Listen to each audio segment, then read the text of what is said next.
যোজন বিয়োজন বিষয়ে একটা তুলনামূলকভাবে জটিল সমস্যা এটা। আবার এই ধরনের সমস্যাগুলোতে কি দেখবা যে সমাধান হয়তো করতে বলছে, এক্সের একটা মান নির্ণয় করতে বলছে এবং এক্সট্রা কিছু ইনফরমেশন দেওয়া আছে, 2a is greater than b is greater than 0, x not equal to 0। এগুলো দিয়ে আসলে কী বোঝায়? আমরা এই সমস্যাটা সমাধান করতে করতে বুঝে যাব যে এই প্রত্যেকটা লাইনের আসলে তাৎপর্য আছে। এখানে প্রথম কথা আমার দরকার হলো গিয়ে এক্সের মান নির্ণয় করা। এক্সের মান নির্ণয় করতে গিয়ে দেখো এখানে আছে a প্লাস এক্স, এখানেও a প্লাস এক্স, এখানে root over a square minus x square, এখানেও root over a square minus x square, minus plus. তাহলে একই রকম জিনিস এক জায়গায় মাইনাস আর এক জায়গায় প্লাস। আমরা এসব ক্ষেত্রে যোজন বিয়োজন করে দিয়ে রাশিটাকে অনেক সিম্পল করে ফেলতে পারি। আমরা আগের ভিডিও থেকে এটা শিখে এসেছি। a প্লাস এক্স এখন যদি যোজন বিয়োজন করি, a প্লাস এক্স থাকছে minus root over a square plus x square. এটা ছাড়া এটা তো থাকবেই উপরে এবং নিচে উভয় জায়গায়। বাকি যে নিচের যে পদটা আছে এটা এইখানে প্লাস হবে, a plus x plus root over a square minus x square. আবার এইখানে নিচের পদটা মাইনাস হবে, minus a minus x minus root over a square minus x square.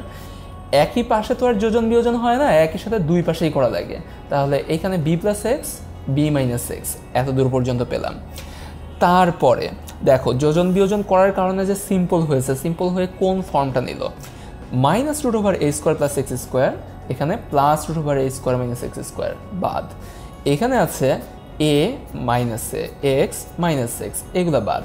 যা থাকে তা হলো গিয়ে দুইবার a প্লাস এক্স, যেহেতু a প্লাস এক্স দুইবার আছে, এবং minus two root over a square minus x square, যেহেতু এখানে minus root over a square minus x square দুইবার আছে। এখানে b প্লাস এক্স তো সেই আগের মতোই আছে স্থির, এবং আছে b মাইনাস এক্স। আচ্ছা, এখন সিম্পল করে ফেলি, আমরা আরও সিম্পল করি। দুই দুই এটা কাটা। দেখো এখানে কি আছে, রুট আছে। আমরা রুট চাই না, আমরা যখনও গাণিতিক সমস্যায় এক্সের মান নির্ণয় করা লাগে আমরা সাধারণত রুটটা দূর করে দিতে চাই। এখন দূর করতে গেলে আমাদের বর্গ করা লাগবে, উভয় পক্ষে বর্গ করে। যদি উভয় পক্ষে বর্গ করো, উপরে তুমি পাচ্ছ a square plus x square plus 2ax, আমাদের a প্লাস বি হোল স্কোয়ারের যে সূত্রটা সেটা থেকে, এবং এখানে মাইনাসটা থাকবে না যেহেতু বর্গ হয়ে যাবে। এখানে থাকছে a square minus x square equal to, তুমি এখানে পাচ্ছ b square plus 2bx plus x square এবং b square minus 2bx plus x square. এটা আমরা উভয় পক্ষে বর্গ করেছি, বর্গ করে। এরপরে এখন যদি আমি যোজন বিয়োজন করি, দেখো আরও সিম্পল হয়ে যাবে, মিল আছে, এই যে ডান পক্ষে অন্তত ভালোভাবে মিল আছে।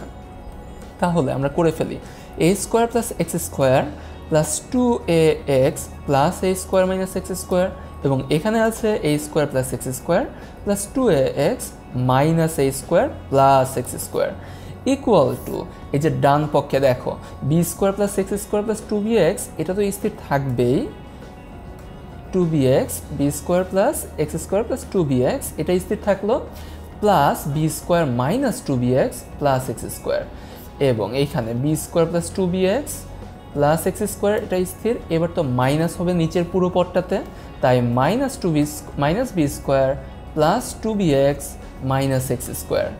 এবার দেখো কতটা সিম্পল হয়ে গেছে পুরো সমস্যাটা। এই যে এক্স স্কোয়ার বাদ, এখানে আছে 2a স্কোয়ার, এখানে আছে 2ax, অর্থাৎ দুইবার a আছে এবং সাথে আছে a প্লাস এক্স। দেখো 2a স্কোয়ার প্লাস 2ax আমরা পেয়ে গেলাম। a স্কোয়ার বাদ, এখানে আছে 2x স্কোয়ার এবং প্লাস 2ax, 2x স্কোয়ার, তাহলে 2 কমন নেওয়া যায়, x কমন নেওয়া যায়, যা থাকে তা হলো গিয়া a প্লাস এক্স।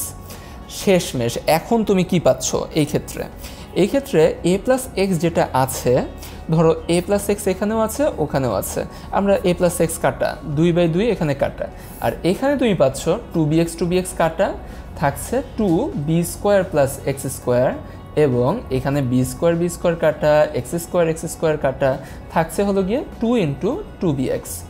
এখানেও আমরা একইভাবে 2 বাদ দিয়ে দিব। সমস্যাটা যথেষ্ট লম্বা, তাই এতক্ষণ পর্যন্ত যা যা করেছি তার একটা রিভিউ দেখো। প্রথম কথা, পুরোটাকে আমি যোজন বিয়োজন করি কারণ সিম্পল করে ফেলা যায়। সিম্পল করে ফেলার পরে দেখি যে তারপরে রুট থেকে গেছে, এখন আমি রুটটাকে বর্গ করে দিলাম। বর্গ করে দেওয়ার পরে তারপরে দেখি আরও সিম্পল করা সম্ভব যদি আমি যোজন বিয়োজন করি, এবং তারপরে অনেক সিম্পল একটা ফর্ম a/x সমান b² + x² divide by 2bx, এত সুন্দর একটা ফর্মে নিয়ে আসতে পেরেছি। এরপরে যদি আমরা আরও আগাই তাহলে দেখো, আরও আগাতে গেলে আমরা যা পাবো তা হলো গিয়ে, বা এখন 2bx যেটা আছে 2bxটা এই এর সাথে গুণ হয়ে যাবে, অর্থাৎ 2 × a × b × x, 2abx। আর এখানে আছে x, x এর সাথে ওই পাশটা গুণ হবে b² x প্লাস আমরা পাচ্ছি x³ সব দিক থেকে আমরা কি এক্সটা একটা লিমিটের অবস্থায় নিয়ে আসতে পারি না? ধরা যাক এক্স যদি ভাগ করে দেই সব দিক দিয়ে, এক্স এক্স, এখানে কি থাকবে? শুধুমাত্র x² থাকবে, আর কিছু থাকবে না। আমরা ধরে নিচ্ছি যে x এর মানটা 0 না, সেই ক্ষেত্রে এখন ধরে নেওয়ার একটা বড় রিজন আছে। দেখো বলে দেয়া আছে x not = 0, তাই আমরা x দিয়ে এইভাবে ভাগটা করতে পারছি। তোমরা নর্মালি জানো যে x এর মান যদি 0 হতো আমরা 0 দিয়ে কখনোই ভাগ করতে পারি না। যাই হোক, যেহেতু 0 না ভাগ করলাম, এখন দেখো 2ab, এখানে আছে b², এটা এক পাশে নিয়ে চলে আসলাম, সমান x², বা x এর মান যদি বলি ±√2ab - b², এটাই x এর মান। এখন এই মানটা কি যথেষ্ট পারফেক্ট মান? পারফেক্ট মান কিনা বোঝা যাবে আমাদের এই শর্ত থেকে। শর্তে বলা আছে 2a > b > 0, 2a এর মান b এর চাইতে বড় এবং > 0। আমি যদি এখানে b কমন নেই, 2a - b থাকে। 2 এর মান যেহেতু b এর চাইতে বড়, তাহলে এই সংখ্যাটা বড়, এই সংখ্যাটা ছোট, এইটার মান পজিটিভ, এবং b এর মানটাও পজিটিভ। পজিটিভ পজিটিভ গুণ হওয়ায় মোট মানটা পজিটিভই থাকবে। আমরা জানি যে রুটের নিচে কখনোই মাইনাস হতে পারে না, এটা অবাস্তব সংখ্যা। তাহলে এই ক্ষেত্রে আমাদের যে x এর মানটা আসবে সেটা বাস্তব হবে এবং এটা আমাদের সমাধানের বাইরে যাবে না। তাহলে আমরা তখন বলতে পারি যে নির্ণেয় সমাধান x সমান ±√b 2a - b। তাহলে তুমি বুঝতে পেরেছো যে এই যে এখানে এক্সট্রা যে কথাটা, তার তাৎপর্যটা কি? প্রথম তাৎপর্য x not = 0, আমরা দেখেছিলাম যে x = 0 হলে এটা আর ভাগ করা যেত না। দ্বিতীয় তাৎপর্য 2a > b > 0, এই ক্ষেত্রে যদি 2a b এর চাইতে বড় না হতো এই সংখ্যাটা নেগেটিভ হতে পারতো, তাহলে রুটের নিচে একটা মাইনাস সংখ্যা চলে আসতে পারতো। তাহলে আমরা এইভাবে বুঝতে পারি যে প্রত্যেকটা লাইনে আমাদের প্রশ্নে যা যা দেওয়া থাকে সবারই এক একটা আলাদা তাৎপর্য আছে।